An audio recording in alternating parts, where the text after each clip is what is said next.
And Mkosi, welcome. Thank you so much for making the time to come and, host this webinar with our Sparks and Grads, who are also in the creative space. And we hope that the session will be quite productive. We know it will be, and it will be valuable for the Sparks as well. Now, the floor is yours.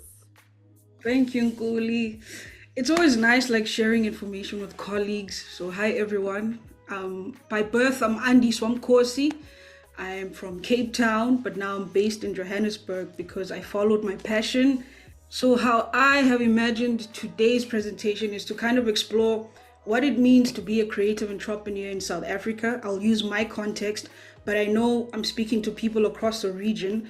I think creative work and creative business is complex, but I think there are ways that we match wherever we are. So if you are not in South Africa, it definitely still applies to you because we're all doing the same work within the same sphere, regardless of the location.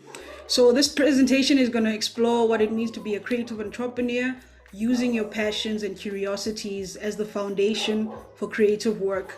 I don't know if some of you have heard of an idea or a word called Ikigai.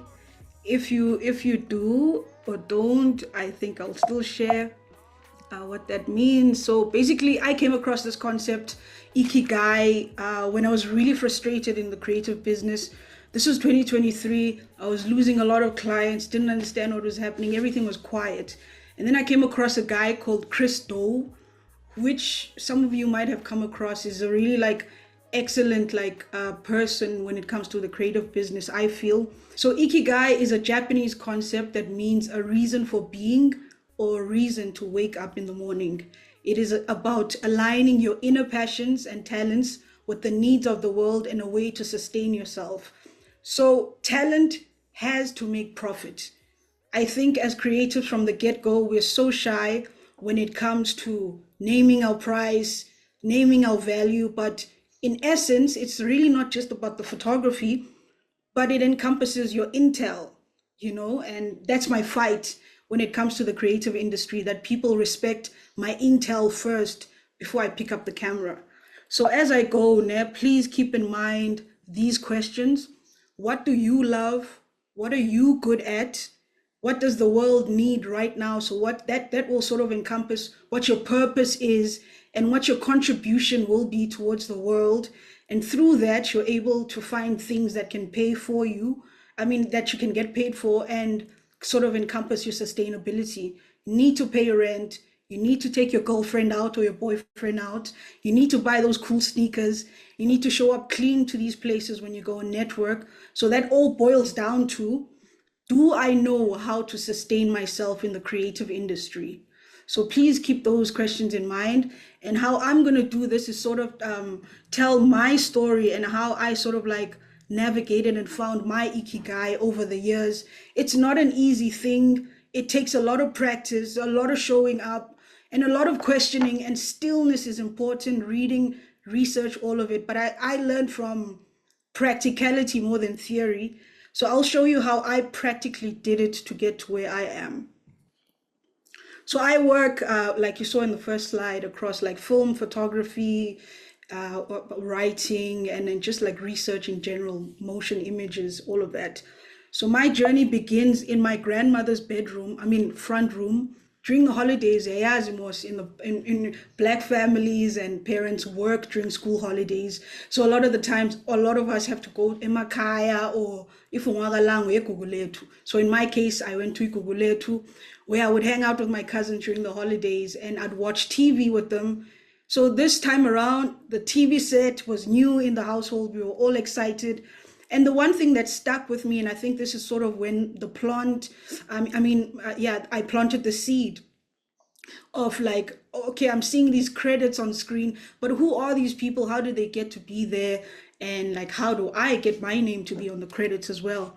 Fast forward, I had to apply to university. This is matric. So that was me looking all shy before I entered the CPUT.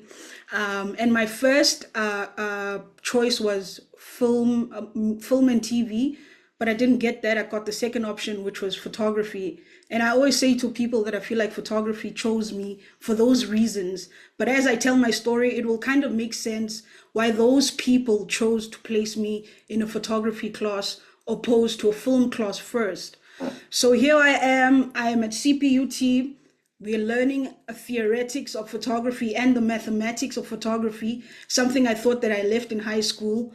I'm learning about these things, and for some reason, I'm really strong with the theory, but it's the practicals that kind of kick my ass because I've never really encountered a camera or used it, but I've seen photographs around the house, through albums and stuff.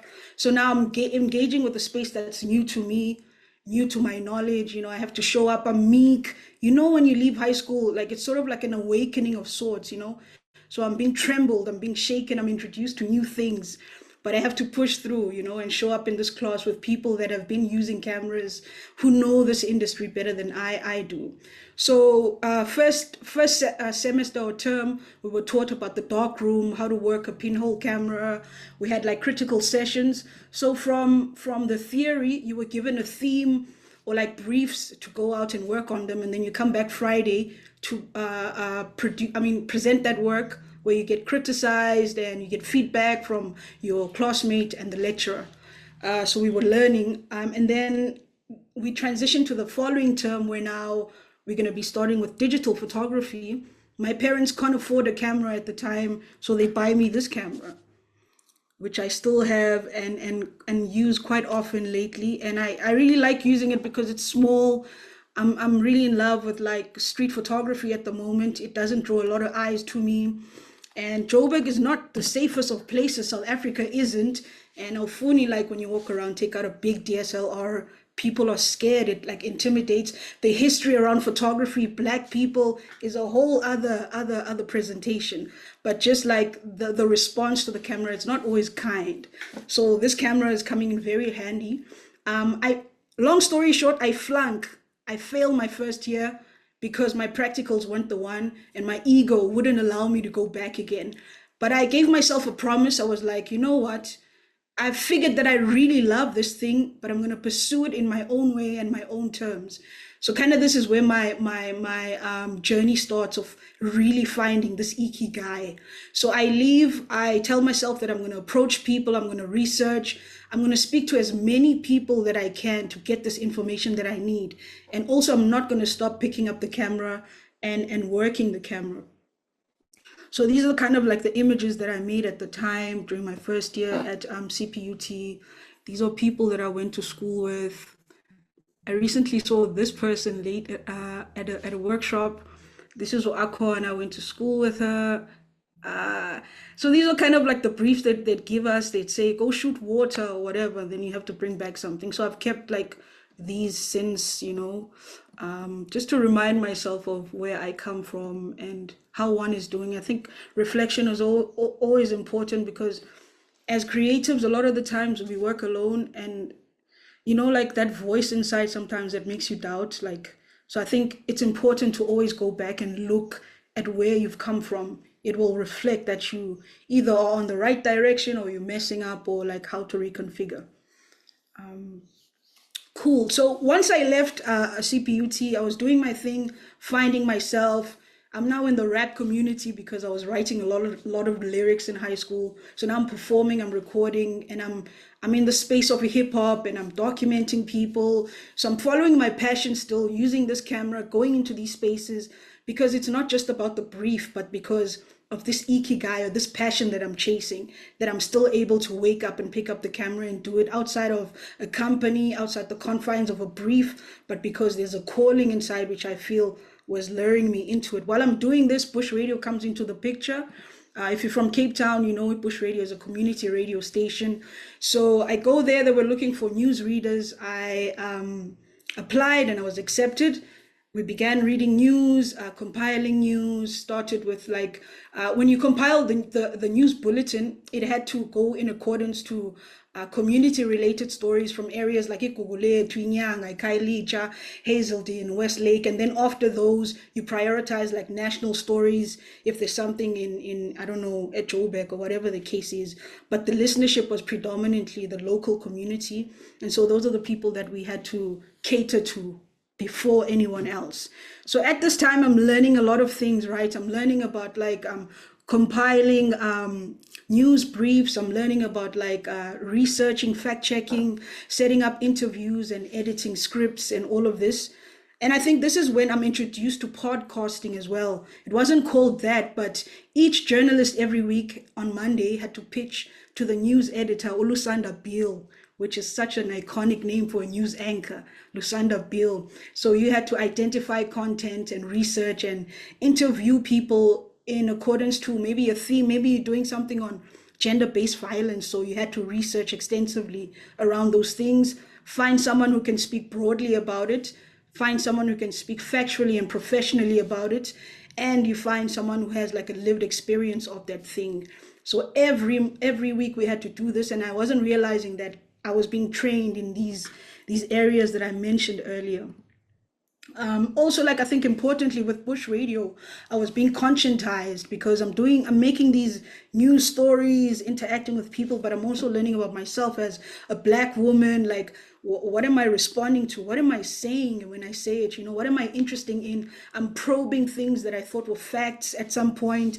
I'm asking questions because some of these stories that I'm reading directly impact me as a person who comes also from these communities. So I leave Bush Radio. This is 2013. I'm tired of the newsroom. I want to go explore what I've learned here, but I want to apply it in photojournalism. Because if you think about it, news reading and making images, if you combine the two, it's photojournalism. So I was like, okay, that's how I'm going to pivot.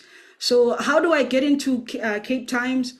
Literally just like knocking at people's doors, asking people, being curious, even if I was annoying, but I wanted what I wanted, right? So at Cape Times, not a lot of the professional photographers were keen to go out with me to the field because for them it felt like, man, babysitting, now this person, yeah, it's a hassle for them. So oftentimes I'd be in the office, but I wouldn't just be chilling because I had this passion again. I wouldn't just go to the office. I saw opportunity. At home, I don't have internet. I don't have Photoshop. When I go there, if they don't take me to these stories, I'm going to work. I'm going to use the resources, the internet, the computer. So I started a page called What I See Photography. I was still involved in the music community, hip hop, still doing my thing. People now are identifying me as someone that they can come to because I have something they need. If they release music, I can make the pictures. So around this time, I'm getting a lot of opportunities to work with different people and friends and like family members and all of this. So what you're seeing here is Ali, one of the first photo essays I produced out of my own will. Ali owns a spaza shop opposite my house. He's still there.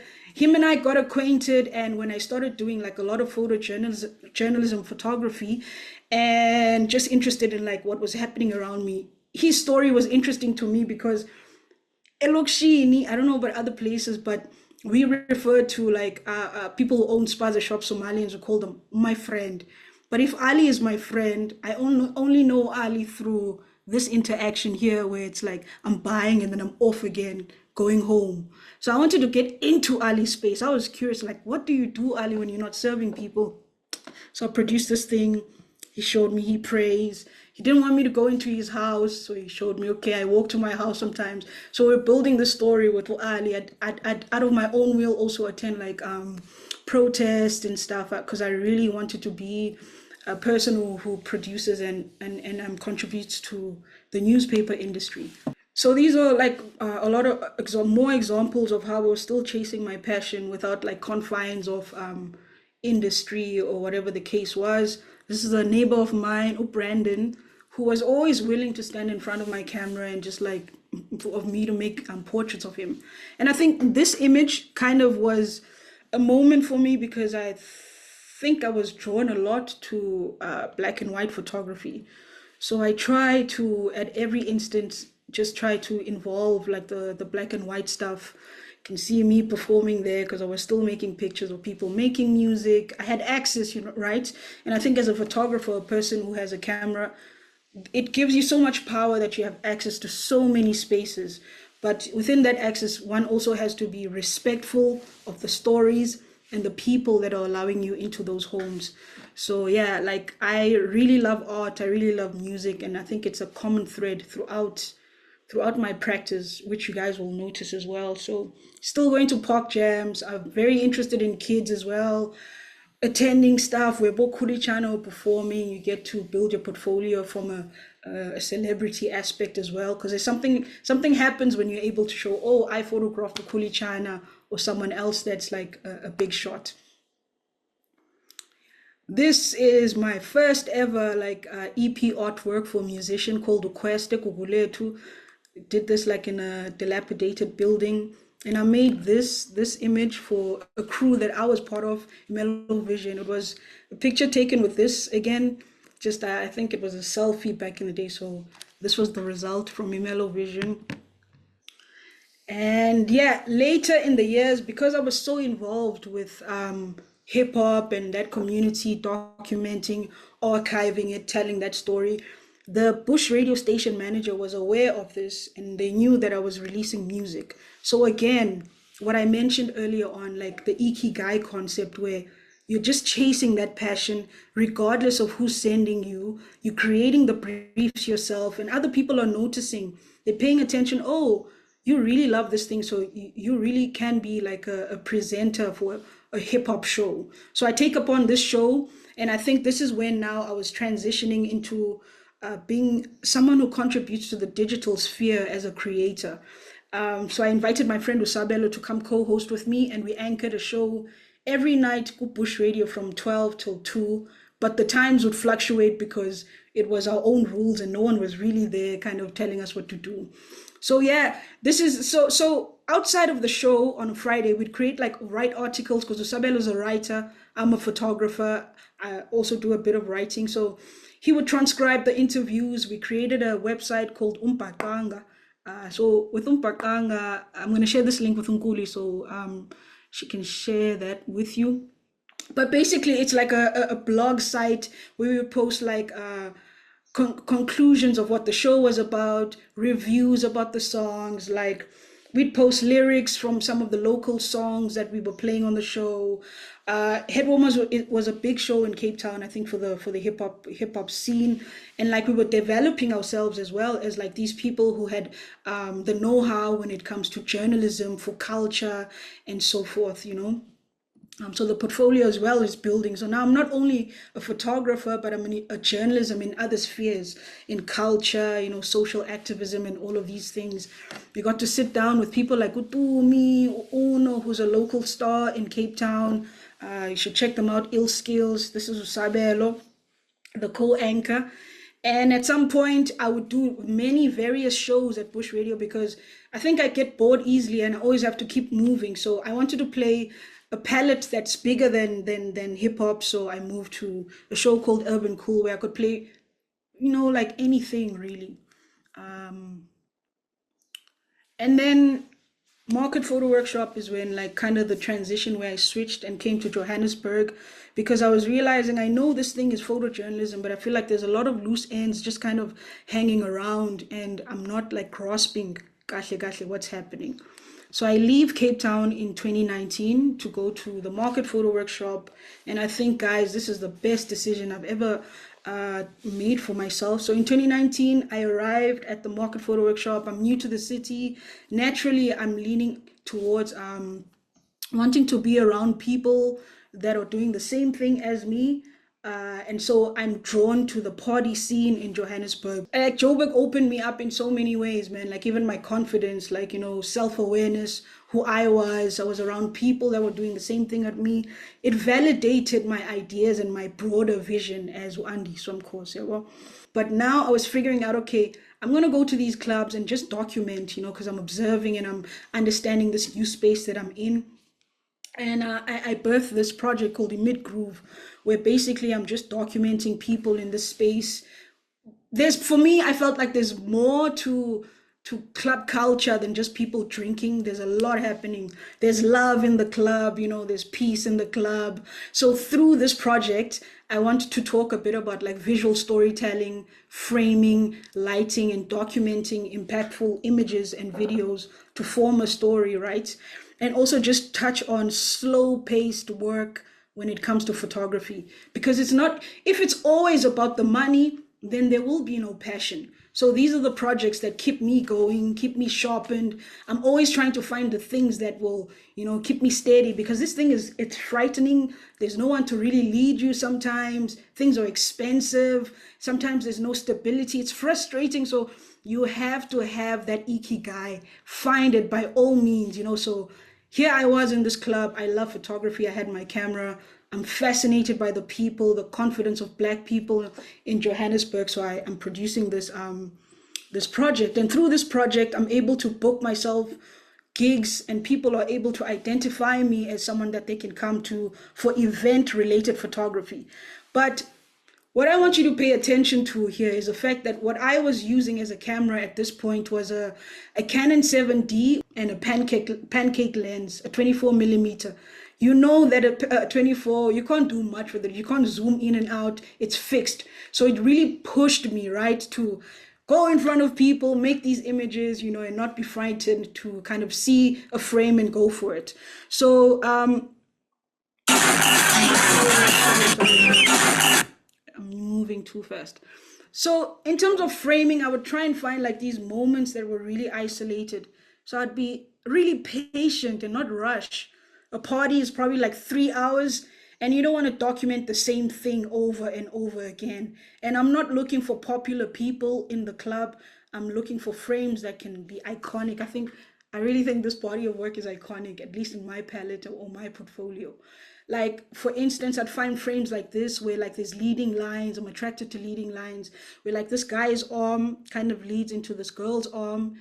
Her hand leads me out to his hand, which leads me out to their hands. Oh, damn. Which leads me out to their hand. And you see all of this hand. So you kind of see like that flow of things. It's kind of reminds me of, you see those things, Ushaga, that when they show the houses, then that's like horns that are standing like that. So even with this image, what I noticed were like a pattern. So there were two people standing there. So another two. I saw another two. I was like, that's the frame. And kind of a frame in a frame as well. You see this as well, this curve, and then there's the bigger frame, and then there's like the doubling or the tripling of the doubles there. Moments like that where people are free, like voguing, love in the clubs, peace in the club, and moments that just shock you like this, boom, boom, bam, So yeah, so this project kind of really like opened me up to this space of a club culture and just like young people doing things. I remember at this party, like it was, you guys probably know it, broke boys who are really doing great things, like in terms of creative entrepreneurship. They came to Joburg and they had a pop-up. I went there, and like pictures like these I'd notice where like you see there's a lot of things. I like putting a lot of activity in the frame so that the person looking can feed their eyes as much as they can. So you're seeing this happening, you're seeing that happening, you're seeing that guy doing his thing, even here, D Koala might be the center, but I'm also inquisitive. Who are these other people, lines that lead you out. You see that curve there. You see it here on their heads as well. Leading lines of the shadows that lead you to these people are there. But I think you guys kind of get the idea as well. Because it's a party, I also wanted motion. I'm like, damn, when I get home, I'm looking at these pictures, I'm hearing the sound alone, but the person that wasn't there can't hear the sound. And this is when I decide I'm going to start really filming when I go to clubs.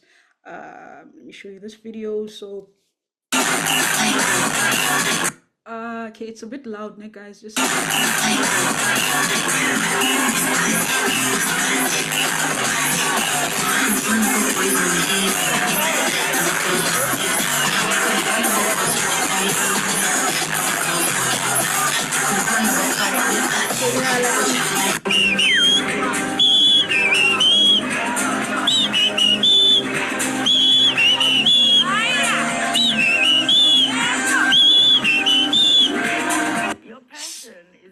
Sorry. Okay, let me go back.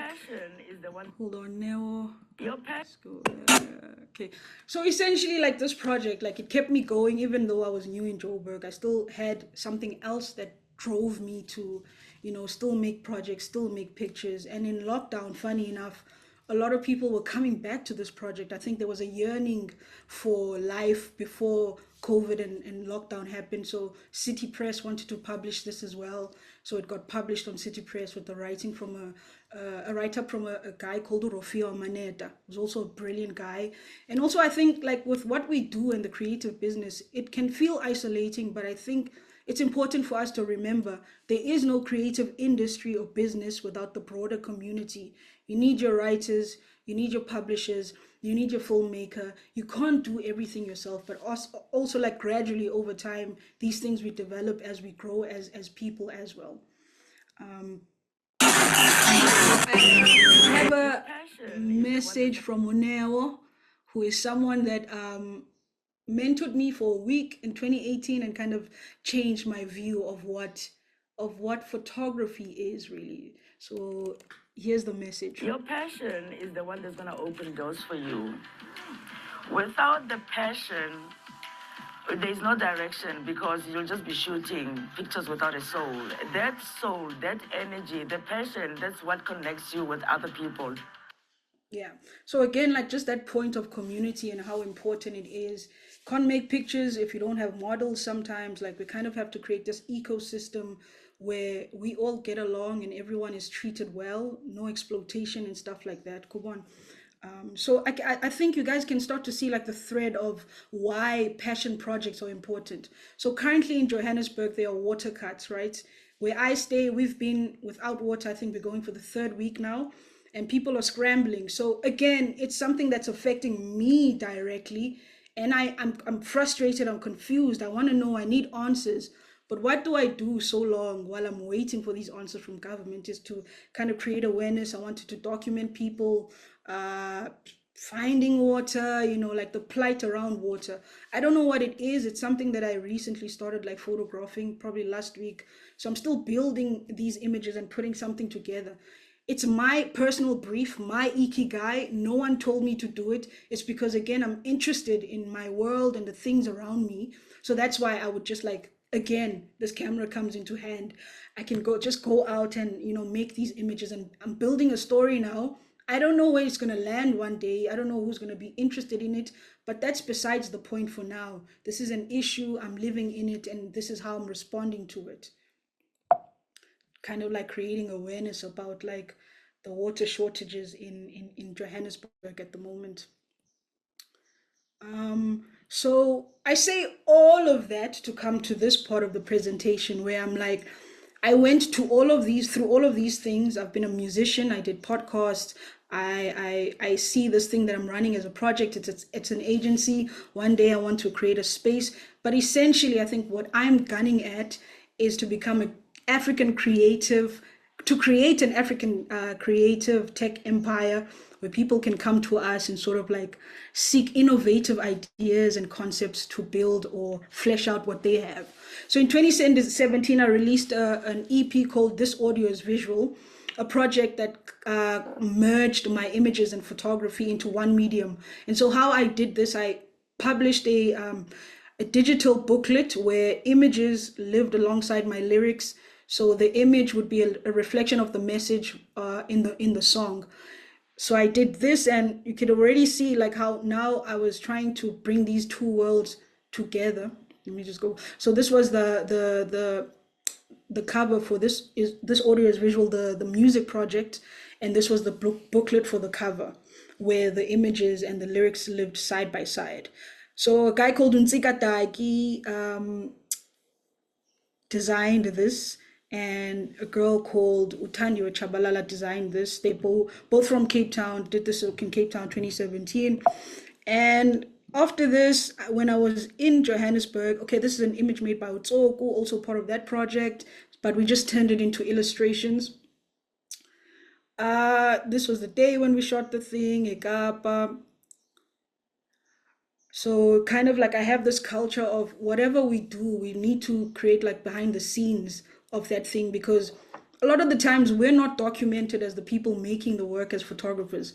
So I feel like I'm building this archive where there's like evidence of us doing the work. So videos like these serve as that, like evidence of us creating this work and, you know, like being the ones that are moving these ideas.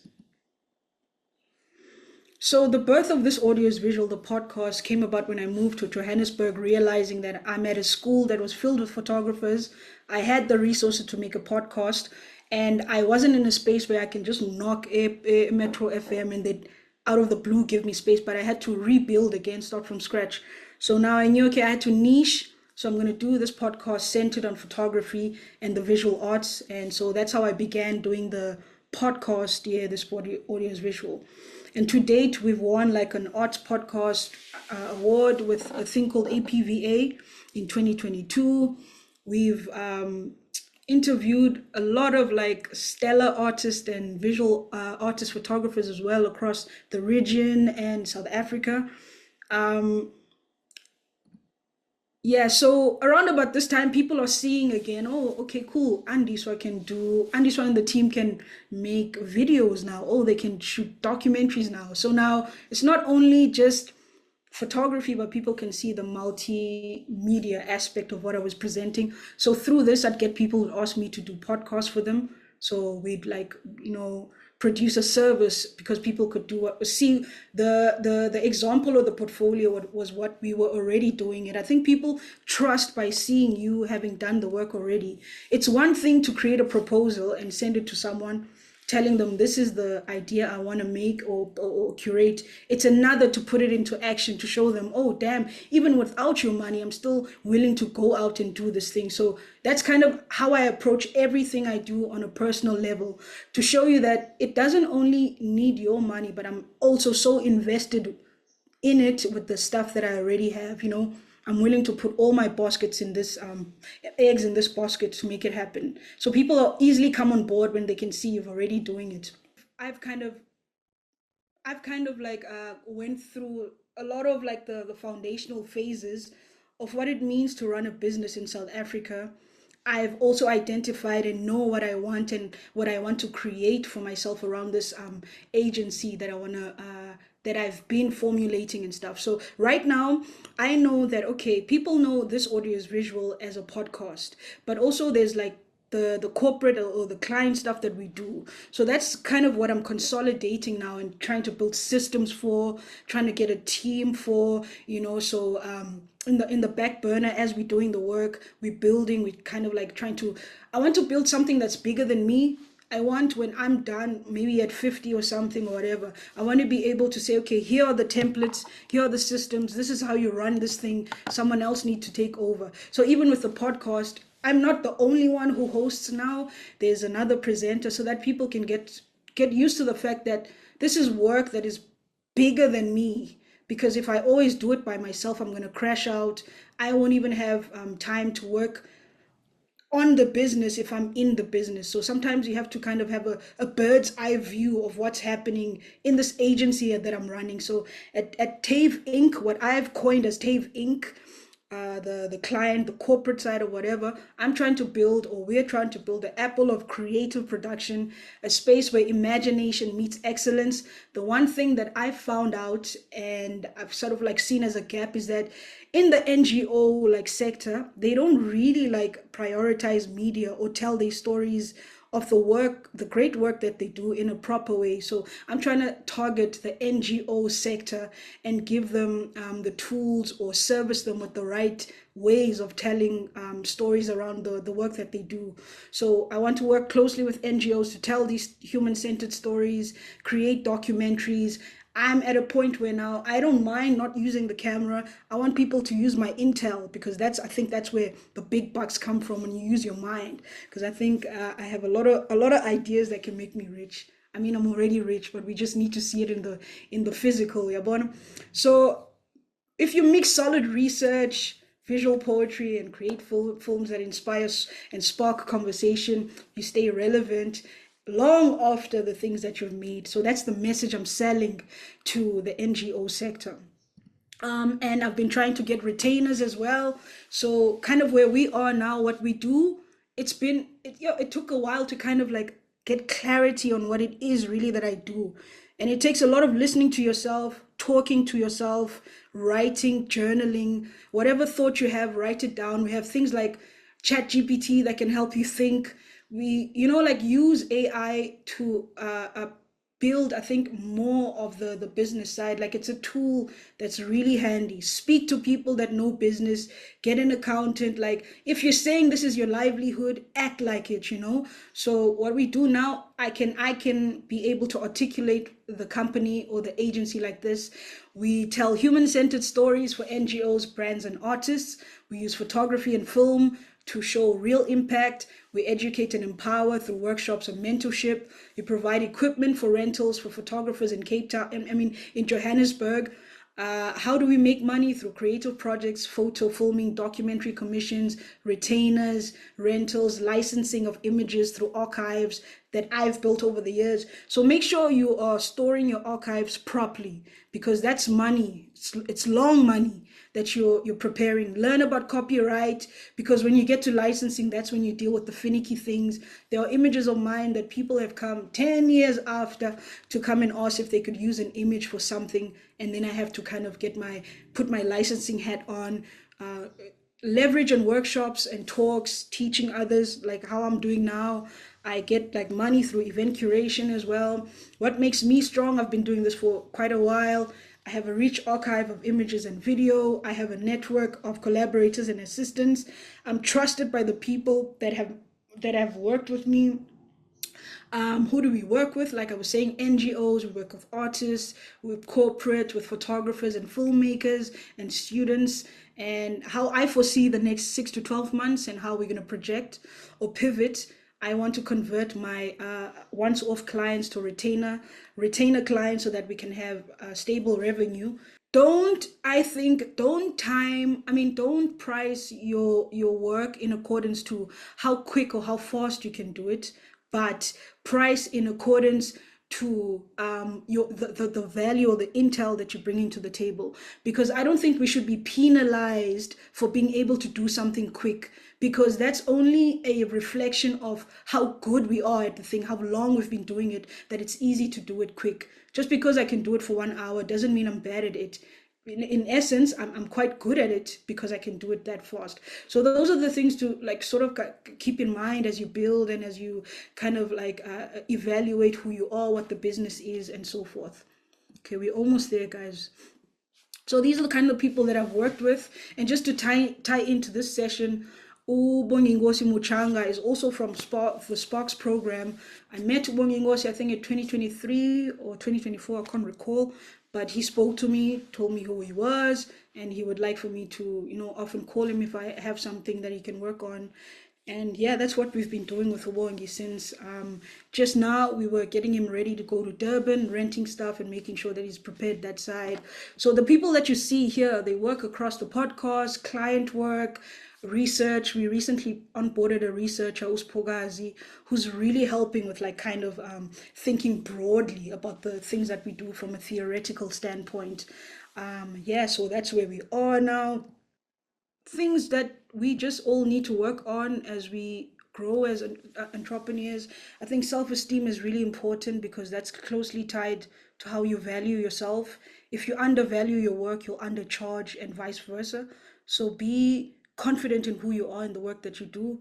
Leadership skills, I'm realizing more and more that business is a reflection of who you are as a leader. Many of us lead from our trauma responses, including me, without realizing it. So the more self-aware you are, the better you can lead with clarity and integrity. Communication skills are important. Talent means little if you cannot communicate effectively. Your word is your bond. Keep it. Always communicate clearly and follow through on what you say. Time management is important. I hate people that can't keep time. So deliver when you say you will. Show up to meetings early or on time. Respecting time builds trust. And just don't be an ass, man. Be nice. What has opened doors for me, it's simply that, just respecting people's time, being considerate. Professionalism and kindness go a long way. Know your numbers. Keep an income and expense spreadsheet. Your numbers will tell you the real story of your business, where you can cut costs, when you can afford that secondhand car. Because we do sometimes we look at the work that we do, we're like, we don't get paid enough and stuff like that. But in essence, I really think like the more you pay attention to the numbers that are coming in, even if it's like small 500, 300, 1,000, 2,000, it all adds up. And you're able to take that research, the numbers research, and say, oh, damn, I can actually buy a new camera for the company, or I can actually buy a car. So, like, don't just think about, oh, damn, I need money to eat now, but think, okay, this money is going to a bigger bag. What does that bag do? So that's what the numbers tell you. Like, be on it. Fine. Don't, if you're scared about anything that has to do with the business, what I always do is lean towards that fear. There's something that that fear is trying to teach you and show you about the business. So really, I can't emphasize this last part enough. Like, keep keep tabs of the numbers. Don't look at the small payments and think, ah, they add up. And when you're able to manage the resources that you have, you're able to even manage the bigger ones that are yet to come. A lot of us don't look at the numbers. Do not fear the number, because it's not sexy to be broke. It's not sexy to not be able to go to a job. It's not sexy to not have transport. And I've been through all of these things as well. That's why I'm able to, like, reflect on them and put them on this presentation. And I think pretty much, yeah, these are the people that we've worked with. Some of them are not here, but these are people that have trusted me and the people that I work with. And I'm forever grateful. And I think Sidel's name needs to be somewhere here as well, because Sidel's the first person that gave me a job that paid a lot. My first job was like the first big paying job that I got through Sidel was 20,000 rands. And when I went to that meeting, they were like, yeah, we're not too sure if the budget's gonna be fine. And they were like, yeah, like it's 6,000 for each, I think, session that you're gonna photograph. And that tallied up. Can you see those small amounts everywhere? They make a bigger bag. So watch the bag, be respectful, and be nice. And thank you so much. I was nervous to do this. I've been practicing since I heard about it, and I'm glad it's 10:56. Thank you so much. I think you touched on so many things that sometimes we overlook as well. Even if you're not a photographer, but you have a business, I believe you shared on things that would really make us better. Also with a small business, that you need to pull through. If you say you're gonna submit, then do that. If you say so, thank you so much. I think that was amazing. That was absolutely great. Hello, everybody. Thank you, Sis Nkuli. Thank you, Andy. Big fan, by the way. Props to you. Bush Radio. Now I can put a face to the name, Bush Radio. We used to listen to that. Big hip hop fan, like your music. Shout out Damn, to it's my crazy. ancestors, my aunts and my sisters. Stop, So, dog. It's not music time, bro. Leave that for no. the I'm sorry. I'm sorry. I'm sorry. But first and foremost, thank you, man. Very inspiring journey. Knowing that we are from where you are, and I'm also from there, and I'm also here now in Joburg, trying to push it. Uh, yeah. First of all, thank you for inspiring us with that. But one thing I'd like to get like your expertise on is shooting pilots. Like, you get an idea, for instance, there's this thing, open secrets, going on about just like the international thing, like national thing, regarding state capture and who owns what, South African economy and all of that. So I read the first document they had, which was the first chapter, and then the second one.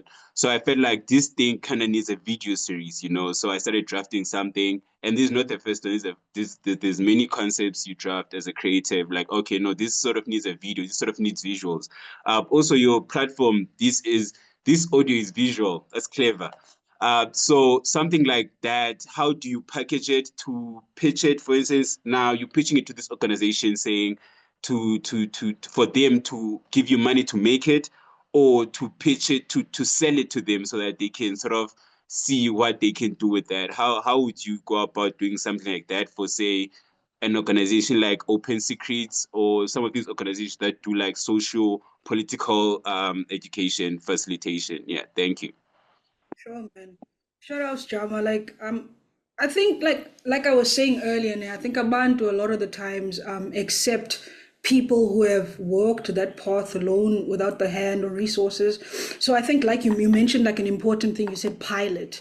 So even if it's like a trailer like feel that can enhance or like kind of like flesh out what you have in mind to present alongside the text can do you well, can do justice. A lot of the times they might agree, other times they might say, okay, maybe not now, you never know. But I think just like showing them, okay, cool, this is what I've sort of like packaged now, and it gives them sort of an idea of what direction you want to take. But also don't give away too much, because let's be real, people steal ideas, even people in corporate and these bigger spaces. So when you share your idea, just be careful of not giving away too much. Leave room for mystery, and that mystery should kind of be the hook that gets them to come back to you and be like, okay, we really want this thing. So how do you want us to assist? Also now, know your numbers again. You go there with the budget, say, okay, if you give me X amount, this is how we're going to do it. Or maybe I don't need like money from you in particular. Maybe you need a sponsorship of gear. So sometimes when you're looking for support, don't just look at like monetary value, but also look around you. Like if there are researchers that you can work with, like try to think. I always try to think, okay, what can this thing do for me? Like for instance, Ikrasha Michelle Trust came to us and was like, we're doing something, can you guys do it? We've seen your work, blah blah blah. The nice thing is that they already knew of the work, right? But now we had to sell them in, this is worth it, you really need this, dog, like come here.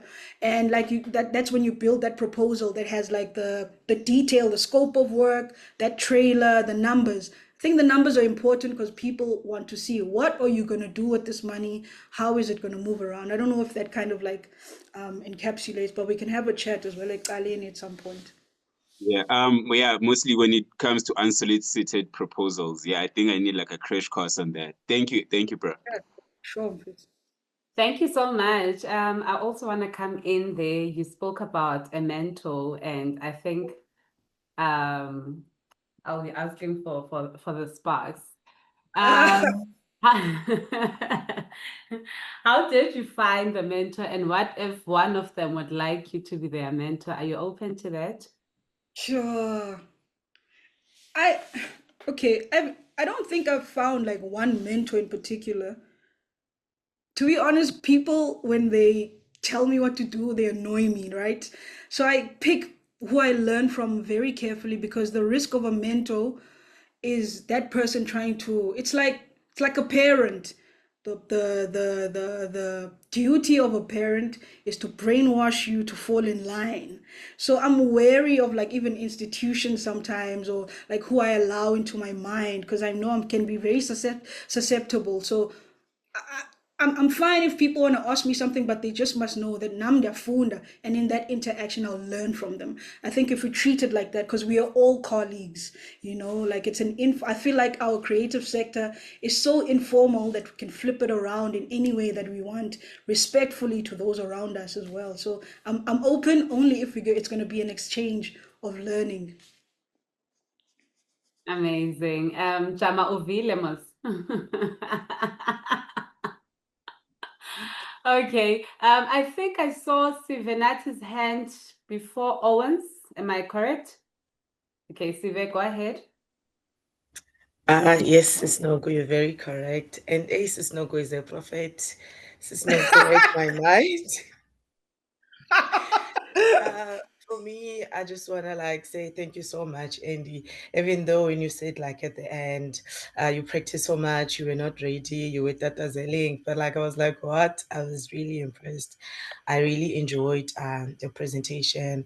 For me, it's not like a question, but just want to throw in like a 2 cent. I was like very inspired, and I think I needed that Ikigai word. I think I needed that because like I've been so down because I was like been working so much. I've been doing this, I've been doing that, but I feel like there are no results because I've not been seeing the paper. But like coming into this class, listening to you and what you're saying, I am so inspired. And I'm like, you know what, girl, get up and go back to that Ikigai, okay? Why are you sleeping on yourself? Why are you doing that to you? Hello? Like, I needed that. Thank you so much. The girl is up and she's ready to chase the bag. Thank you. What does that house song say? It's something about Wavuguma Lambana or some stuff like that. I can't remember, but Ufukile umalambane, for sure. Love sure. it. I love it, Sive. And yes, you are welcome to move to Joburg as well. Yes, Yeah, sometimes you must just do it. yeah, that's true. Just Nike it.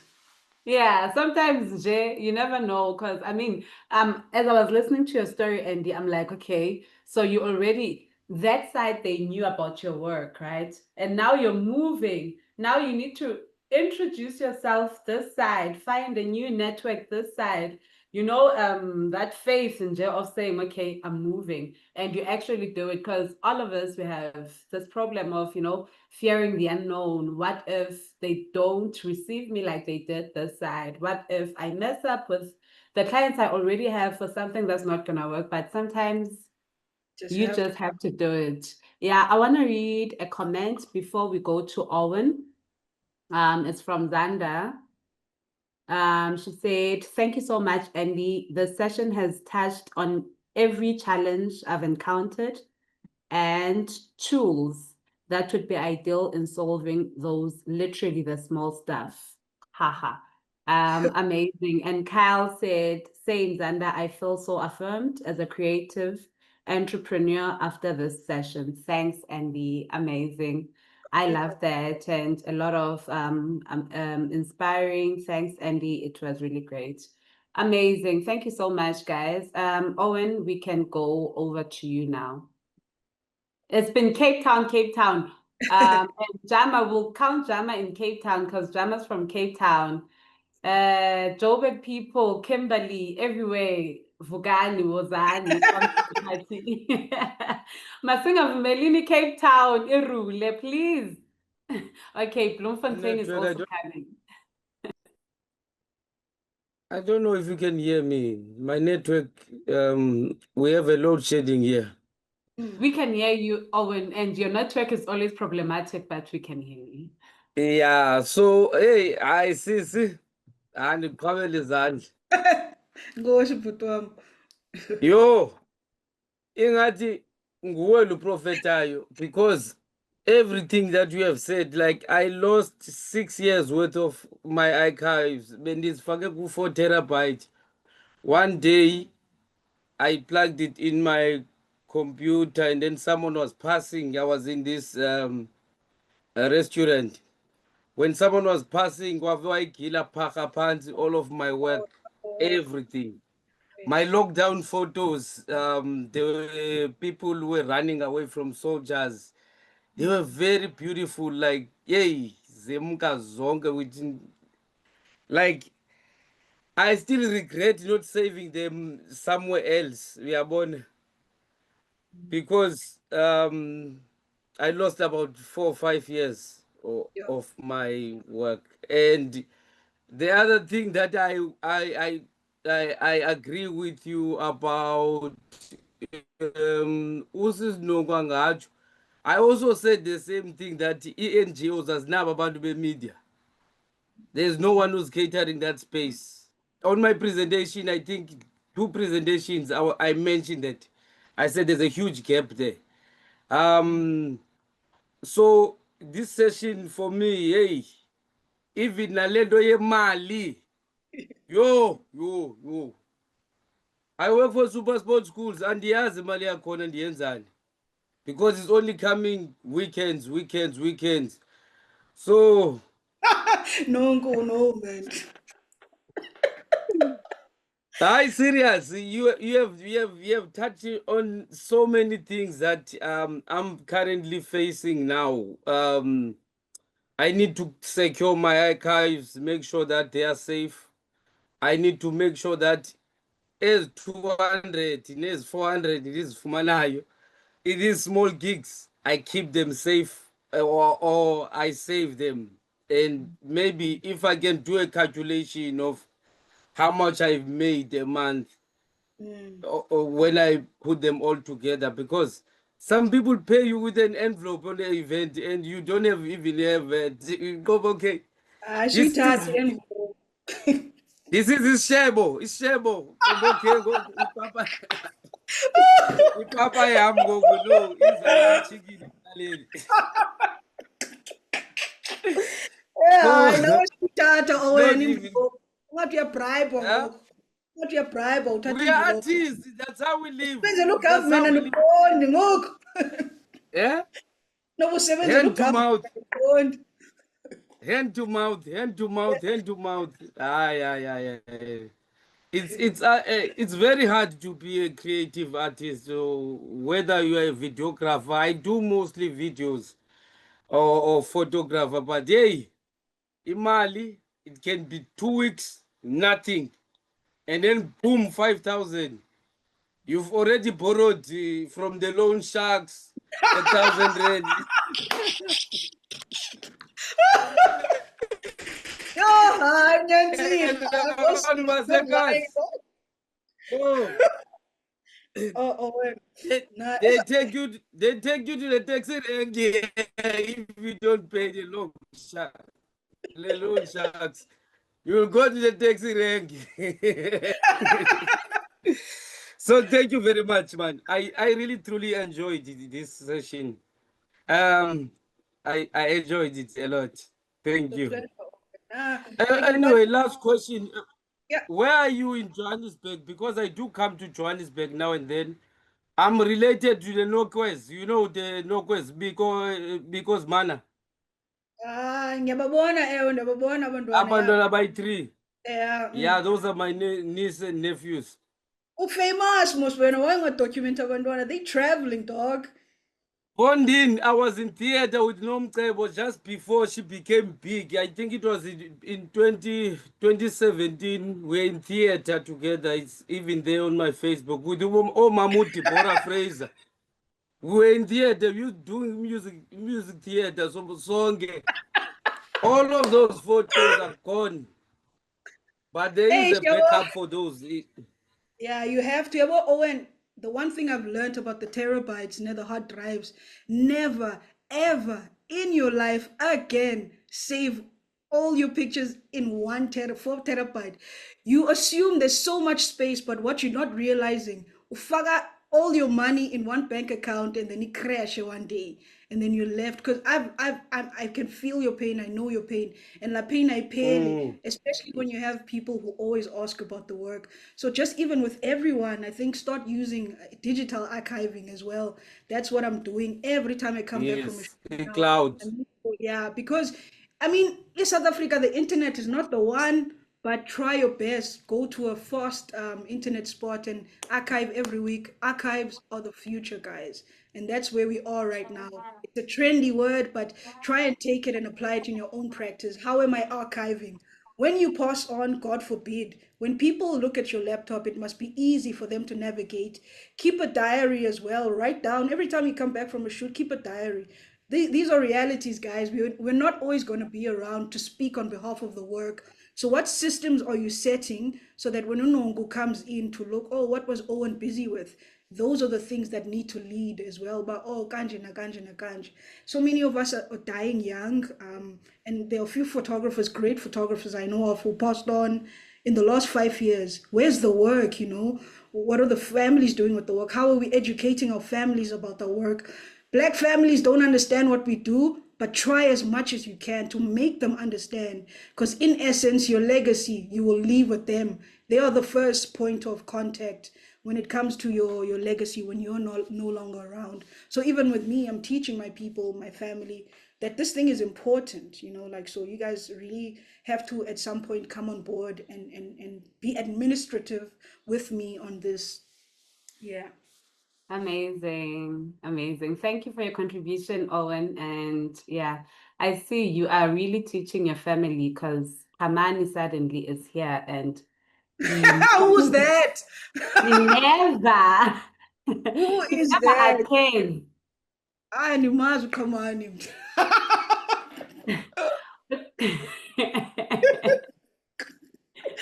Kavani suddenly attended.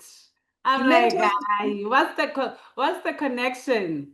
He came from these hands, that guy.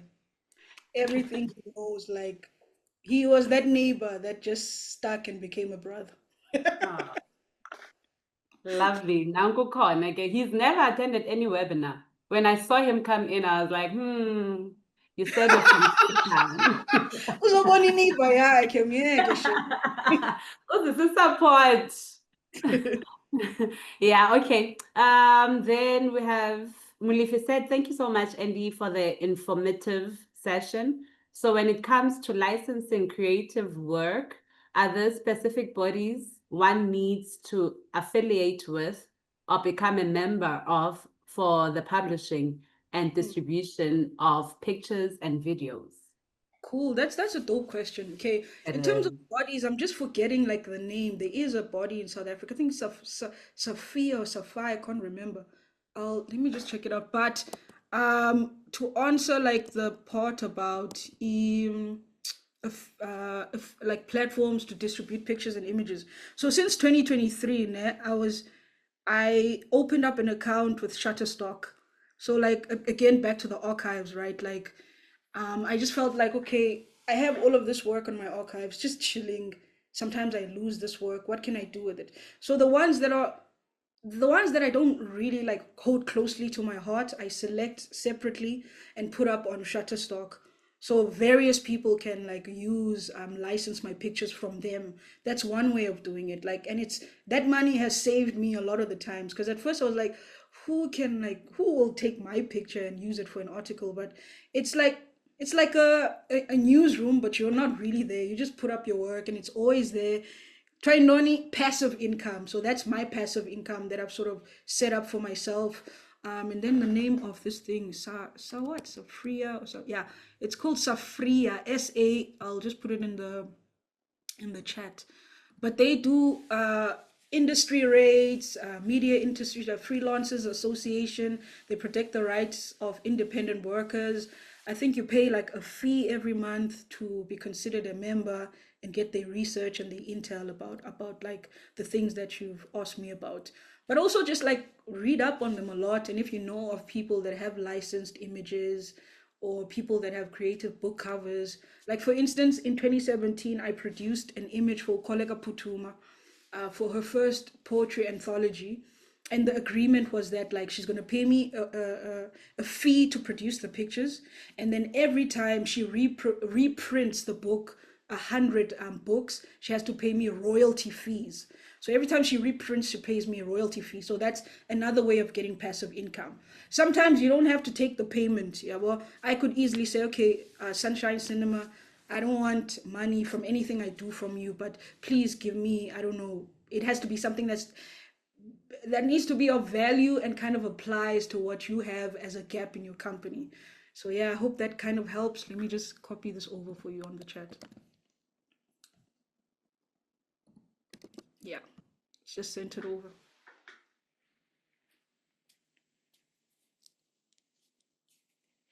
I think that helps a lot. Thank you so much. Now we'll go to Zanda. Zanda, are you still in Bloemfontein? My Pakami Bloem. Hi Nonku, hi everybody. Hi. Yes, I'm still in Bloemfontein. The question that I had, or firstly a comment, thank you so much, Andy, for the session. You've literally touched on literally everything that I've struggled with as a creative entrepreneur, from like reconciling your passion as an artist, because at times when you are a creative, you just want to create. You don't want to hear nothing about business. You just want to create, you want to make something. And your points of discussions on how to reconcile that in terms of business, because at times you just don't think of the nitty-gritties that factor in so much into the bigger picture. At times you just have the bigger picture in mind and you completely forget or let slip how you can best execute and in a way that's functional to your entire entrepreneurial vision as well, not just as an artist. So thank you so much for that. I think my biggest challenge at the moment, especially with the gig that I had recently, which was a photography gig, was editing software. I've never edited in my entire life. I usually just take raw pictures, and I always feel they're stellar, but at times you really do need editing skills to just accentuate your work. And make it stand out and have a feel that you want it to have. And so I just want to ask, what is the best entry level editing software one can use when just starting out and venturing into photography? Yeah, sure. I think the most friendly one at the moment, I think Lightroom is, because it's easy to use, the interface is friendly, easy, can easily navigate, can put metadata on there. And I think, like, just to speak on the other stuff that you kind of mentioned, I think when I mentioned in the presentation the black and white stuff, right? It's sort of, I think, as a practitioner as well, you kind of have to build a style over time. So if you were to ask someone, do you know Andy Mkosi's photography? They're probably going to say, oh, Andy Mkosi, the black and white images. Oh, Andy Mkosi, the documentary photography, whatever.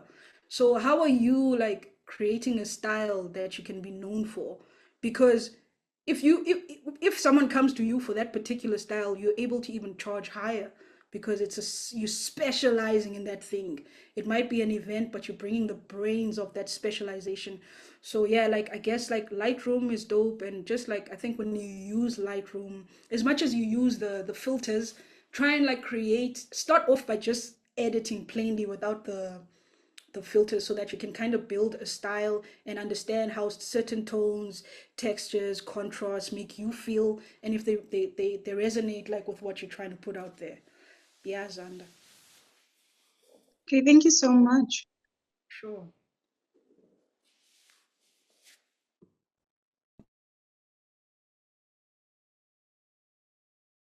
Amazing. Do we have any more questions? Let me check. Who's in the Eastern Cape? Who can represent the Eastern Cape? Northwest was represented. Bloemfontein. Tandegile, what's up? Any comment from you in the KZN? Is your network better now? Great, there you Yeah, are. okay. Firstly, thank you Leadership. so much, Andy. You've you've been sharing a great informative information. I think it also gives power to way which we always hustle, with our passion, but also ensuring that our passion does give value, especially to the communities. I think for me it will be much about how you're making money out of the love, out of the passion, and how you exposing yourself. I think we need a lot of courage from that, especially as young people, but also we just keep on hustling almost like every day. And through that, people like you continue to inspire us by not giving up, always in the morning when we wake up. Thank you so much. Keep it up. And we are really proud and behind you, my sister, especially on the one and how you try to create awareness using photography through the pictures that you've started, to visualize the kind of situations that your community and you are facing. Thank you so much.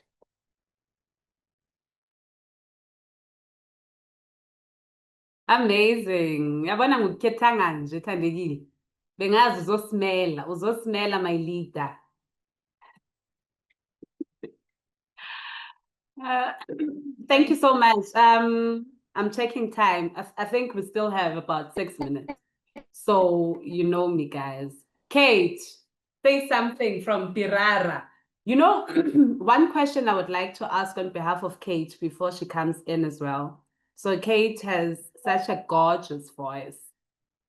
She has a beautiful voice, and I think Kate, I think it's the same thing. I mean, with photography, she's also a creative. She would be using her voice to make money for her. I think how does she break through? How does she knock on those doors, on the right doors, maybe that she can one day find herself maybe in the newsroom or wherever where she can actually use her voice and make money from it. Hi, everybody. Thanks, Nonku. Thanks, Andy. That was very insightful. And exactly why I reacted with love when Sibusiso Zulu said talent has to make profit. And I think for the longest time, we have really focused on the education system. Yes, education is important, but we had shortfall of the purpose that we needed to serve in the world, and that is making use of our God-given talents, which are supposed to make us feel content, impact communities, and at the same time generate us money, and I mean lots of money.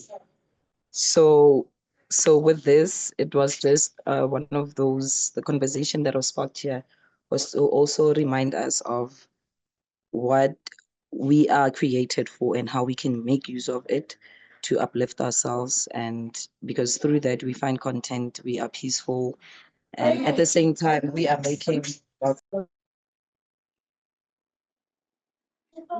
sorry about that. It was a little bit of a distraction, but yeah, a definite take home. Talent has to pave waves for us. Talent has to generate us wealth, and that we also take care of the next generations. Thanks. Certainly, Kate. I think just to answer you, Nongo, Kate, like I think in this room there's probably 20 filmmakers or more, and I think it's always like better to start with where you are and the people around you. So these people make films, they have ideas. There's a trailer that I played earlier on in the presentation where it's like a voiceover. I'm doing that voiceover. So you can lend your voice as a voiceover artist to the people that are amongst you now so that you can start building your portfolio. And I think with that portfolio, you can sort of reach broadly now outside to other people. Like, I think sometimes we frustrate ourselves because we look at those who are already doing what we want to do or go, or those who are already where we want to get to. But the trick really is like kind of look around you, who's doing something that I can align with.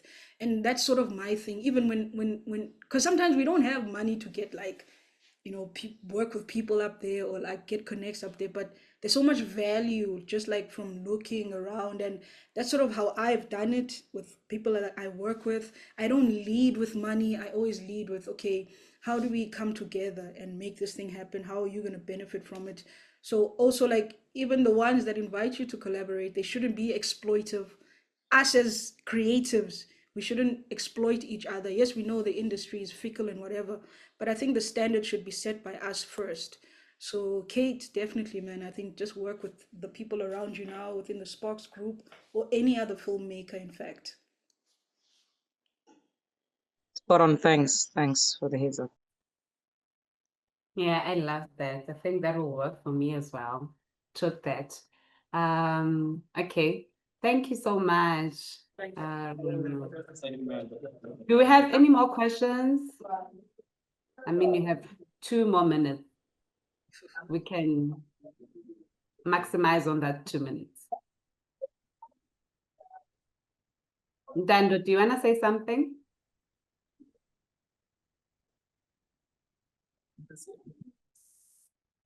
I muted you. If you wanted to say something. Nah, all good. Oh, okay, cool. Awesome. Sipho, are you there? I think we've covered everything. I am so happy about the session. Thank you so much, Andy. You are the real ish. Thank you As so for much. ish, say the word. All right, thank you so much. I enjoy doing these, and like just to add one more, like one of the things that I want to do one day, I'm preparing for my TED talk. So these moments mean a lot to me because it means, okay, I'm sure, and I know, okay, where to clean up and stuff. Great practice. I'll tell you when the next TED talk will be, the official one. Thank you. And I will see you next year, same place, maybe not same place, same time, with a new cohort. Right, Definitely, I really enjoyed that. And I think I wish more people were here to to just take learnings from it, and really appreciate your time and the time you took to, prepare. When someone is really prepared, you can tell, because they're not talking about everything at once and leaving that, and you're not sure where we're heading. So you really did prepare, which shows a lot of respect for your craft as well, So thank you so much. We've learned from what you said. We've learned from what you did. We've learned from how you presented yourself. And I really do appreciate you and your time. Someone says, please share your socials. And in course across all socials. It's just that. Okay. Thank you guys, We'll and all start the best. on Instagram. Thanks, Nongu. Enjoy the rest of the afternoon, guys. Morning, afternoon. Thank you. Thank you. Have a great day, guys. Thank you so much for coming through. Yeah, we'll see each other on Thursday. Bye. Bye. Bye, DK.